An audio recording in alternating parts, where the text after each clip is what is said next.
어느 날 가만히 창밖을 바라보다 문득 이런 생각이 들었습니다.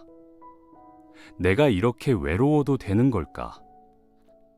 바람이 흔들고 간 나뭇가지처럼 마음도 한참을 흔들렸습니다. 자식에게 바라는 게 없다고, 아무 기대도 하지 않는다고 말은 했지만 어쩌면 그 말은 기대했다는 고백이었는지도 모르겠습니다. 그날도 그렇습니다. 손에 들고 있던 전화기를 몇 번이고 눌렀다 지웠습니다. 괜히 바쁘겠지, 할 말도 없는데 왜 전화를 하겠어? 이런 마음이 수없이 지나가고 결국 전화는 걸지 못했습니다. 시간이 지나도 오지 않는 연락, 그렇게 점점 멀어지는 자식과의 거리. 하지만 마음 한켠엔 언제나 혹시 무슨 일은 없을까 하는 걱정이 남아 있었습니다. 그 외로움을 다 안고 사는 우리에게 부처님은 이렇게 말씀하셨습니다. 마음이 고요하면 세상도 조용해집니다. 그 말씀이 오늘 우리 마음의 문을 두드립니다. 식탁에 밥을 차려놓고 기다리던 어느 저녁, 딸이 문을 열고 들어오며 퉁명스럽게 말했습니다. 밥 좀 혼자 먹을 수 없어요? 바쁜데 왜 불러요?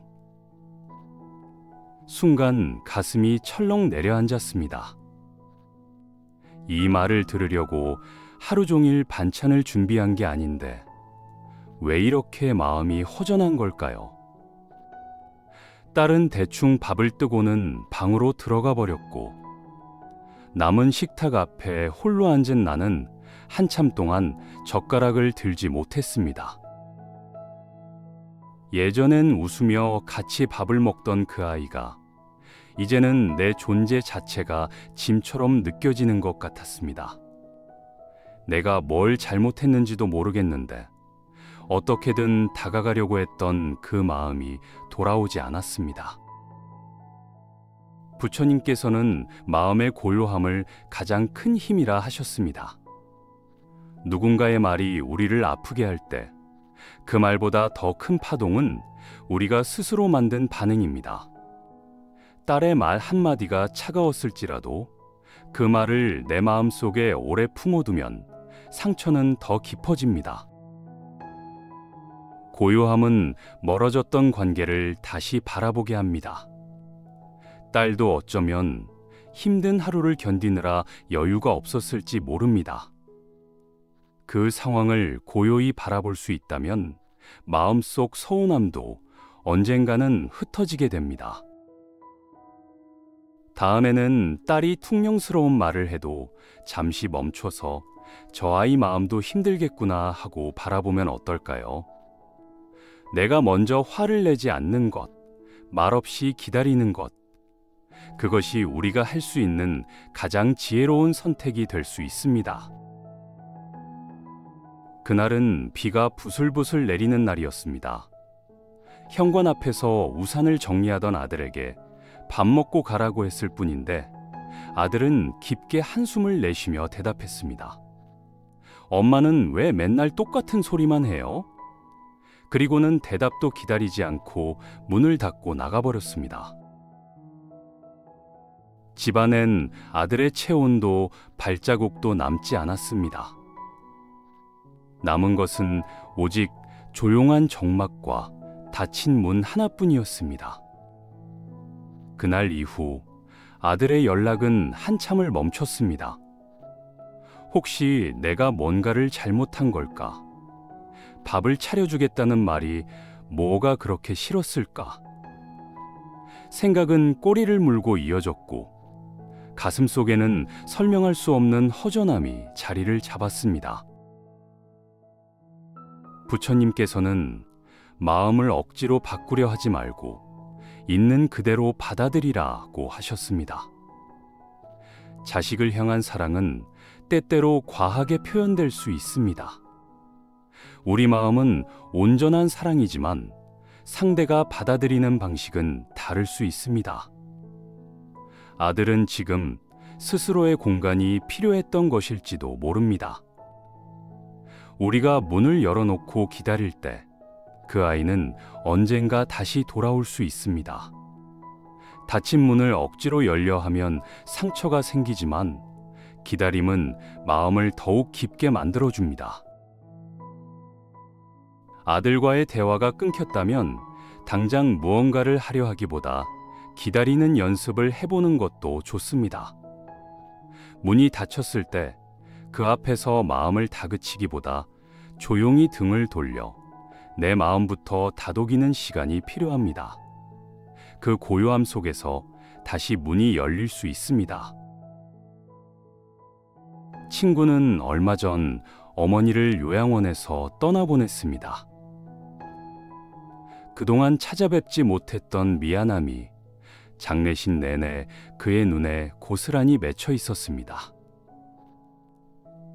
그땐 바빠서 못 갔어. 그냥 조금만 기다려달라고 생각했는데. 그의 목소리는 떨렸고 마음 한켠이 싸해졌습니다.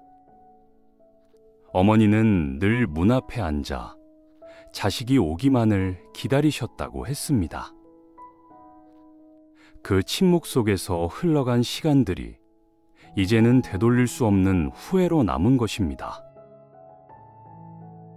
부처님은 생사의 경계를 지혜로 바라보라 하셨습니다.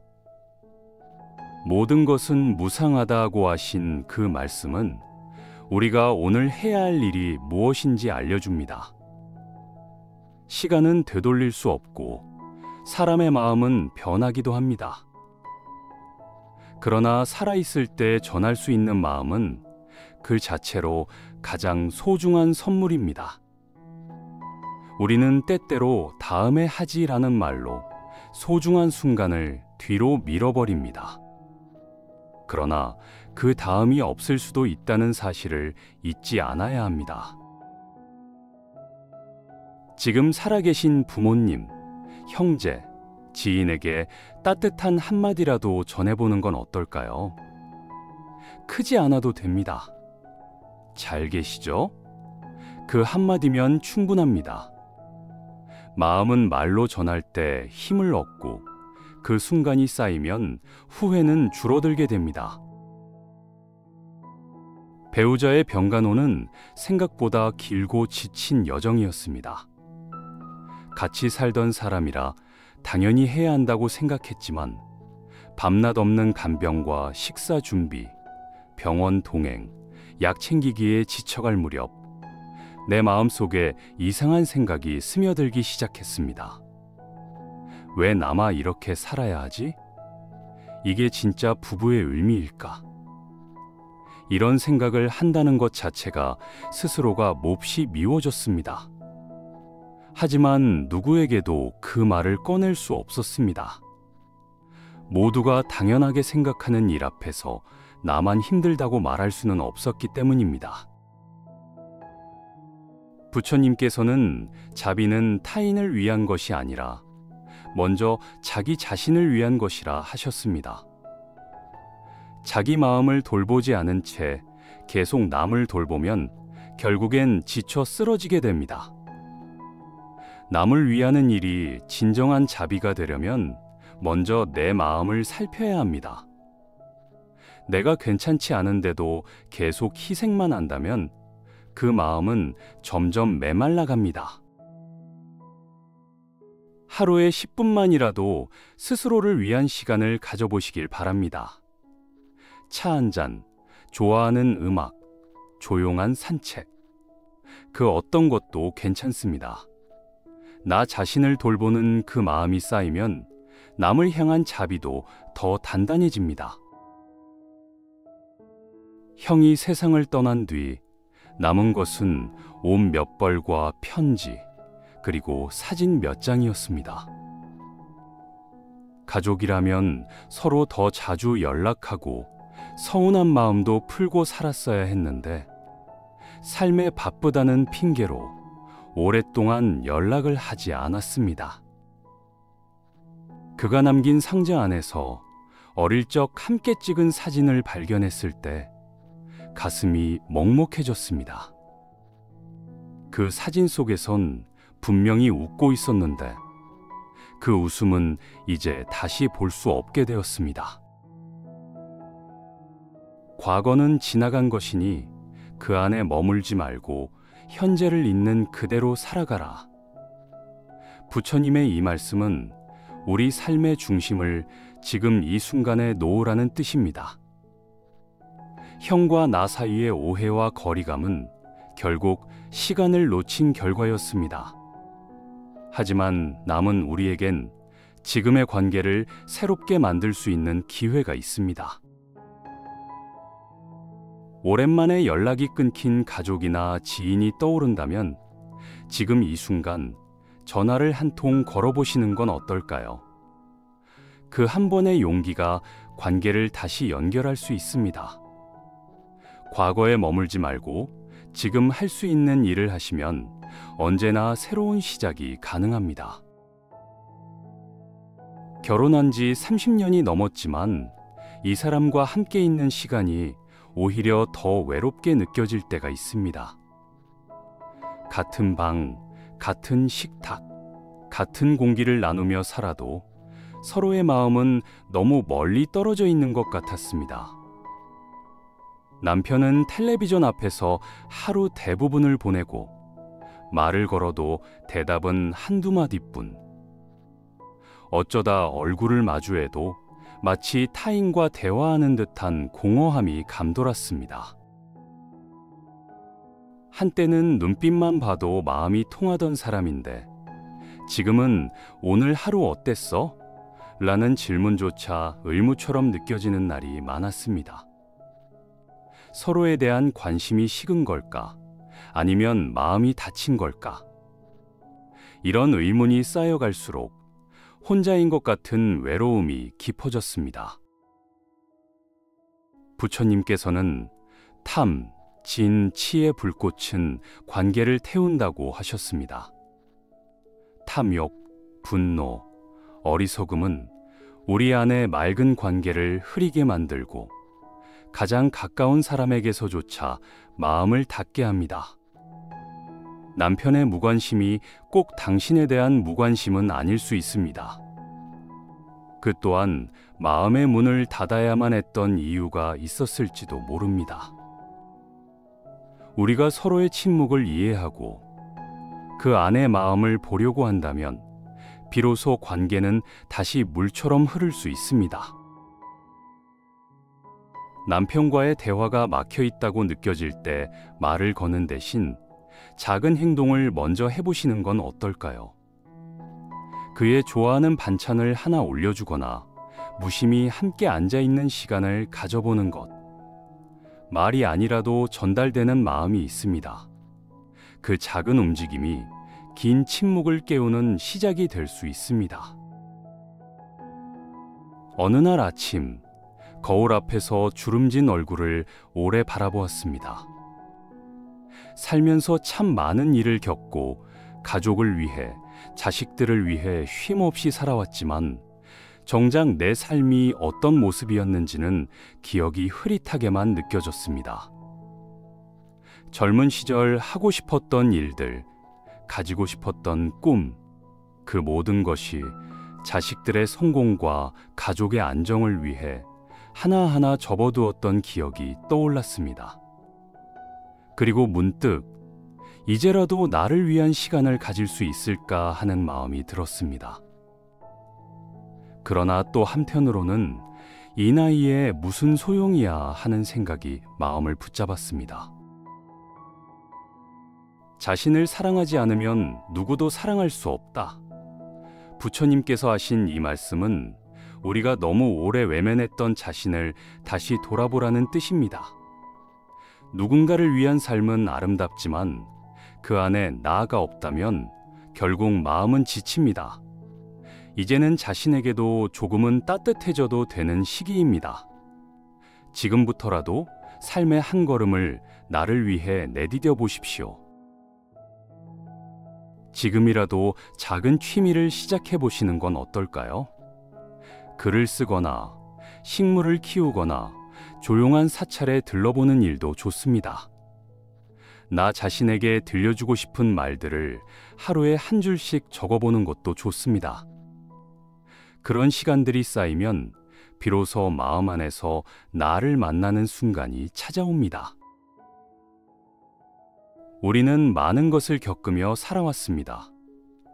사랑을 주고 상처를 받고 기다리고 또 외면당하고 기쁨과 슬픔이 뒤섞인 삶 속에서 어느 날 문득 마음 한 조각이 무거워질 때가 있습니다. 그럴 때 부처님의 말씀은 말없이 등을 토닥이는 손처럼 다가옵니다. 마음이 고요하면 세상도 조용해집니다. 우리 마음이 고요해질 수 있다면 지금 겪고 있는 아픔도 서서히 녹아내릴 수 있습니다. 자식과의 거리도, 배우자와의 침묵도, 가족과의 후회도 모두 결국 우리 안의 고요함에서부터 다시 시작될 수 있습니다. 마음을 바꾸려 애쓰기보다 그저 있는 그대로 바라보며 오늘 하루를 조금 더 따뜻하게 보내보시길 바랍니다. 그러면 어느 날 문득 우리 마음에도 연꽃 한 송이 피어날 것입니다. 이야기를 함께 나눈 이 긴 여정 속에서 우리 마음은 몇 번이고 울컥하고 또 몇 번이고 고개를 끄덕였을 것입니다. 우리가 겪어온 외로움, 후회, 상처, 서운함, 그 모두는 잘 살아왔기 때문에 생겨난 감정들입니다. 누구보다 열심히 살았고 누구보다 사랑하며 견뎌온 시간들. 하지만 이제는 그 시간들을 조금은 놓아줄 수도 있어야 합니다. 부처님께서는 말씀하셨습니다. 붙잡는 마음이 괴로움의 씨앗이 되고 놓아주는 마음이 평안의 뿌리가 된다. 우리의 괴로움은 무언가를 꼭 붙잡고 있기 때문입니다. 자식의 말 한마디, 배우자의 무관심, 돌아오지 않는 시간들, 그 모든 것을 잠시 손에서 내려놓는다면 마음은 다시 숨을 쉴 수 있게 됩니다. 오늘 나눈 7가지 이야기는 특별한 사람의 삶이 아닙니다. 바로 우리 곁에 있는 혹은 지금 이 영상을 보고 계신 당신의 이야기일 수 있습니다. 부처님의 가르침은 멀리 있는 것이 아닙니다. 절에 가서 경전을 펴지 않아도 우리는 지금 이 순간 그 말씀을 마음에 담을 수 있습니다. 누군가의 말에 상처받은 날엔 그 말보다 내 반응을 돌아보며 마음을 조용히 다스려 보시고, 문이 닫힌 관계 앞에서는 억지로 열려하지 말고 조용히 기다려주는 연습을 해보시고, 지나간 시간에 후회가 남을 때면 지금 할 수 있는 작은 행동을 떠올려 보십시오. 그렇게 하루하루를 다정히 살아내면 우리 마음에도 연꽃이 피고 그 향기는 조용히 주변으로 퍼져갑니다. 세상은 시끄럽고 사람들의 말은 가끔 칼날이 되기도 합니다. 그러나 부처님께서는 말씀하십니다. 자신의 마음을 살핀 사람은 남의 말에 흔들리지 않는다. 지금까지 삶을 살아오신 당신은 이미 충분히 잘 해오셨습니다. 이제는 남은 날들 속에서 조금은 나를 위하고 마음을 쉬게 해주셔도 좋습니다. 남을 돌보느라 지쳤던 하루, 혼자 견뎌야 했던 시간, 속상한 마음을 꾹꾹 눌러 삼켰던 그 모든 순간이 이제는 당신의 고요한 연못 속으로 스며들기를 바랍니다. 그 안에서 자비와 연민 그리고 지혜가 피어나기를 바랍니다. 오늘도 함께 해주셔서 감사합니다. 이 영상이 여러분의 마음에 작은 쉼이 되기를 진심으로 바랍니다. 구독과 좋아요는 더 많은 분들에게 부처님의 말씀을 전할 수 있도록 큰 힘이 됩니다. 다음 영상에서는 또 다른 삶의 이야기와 함께 부처님의 자비로운 가르침으로 여러분을 찾아뵙겠습니다. 늘 평안하시길 바랍니다. 고맙습니다. 구독과 좋아요, 알림 설정은 콘텐츠 제작에 큰 힘이 됩니다. 채널에 더 많은 말씀을 준비했으니 많은 관심 바랍니다. 고요한 연꽃이었습니다.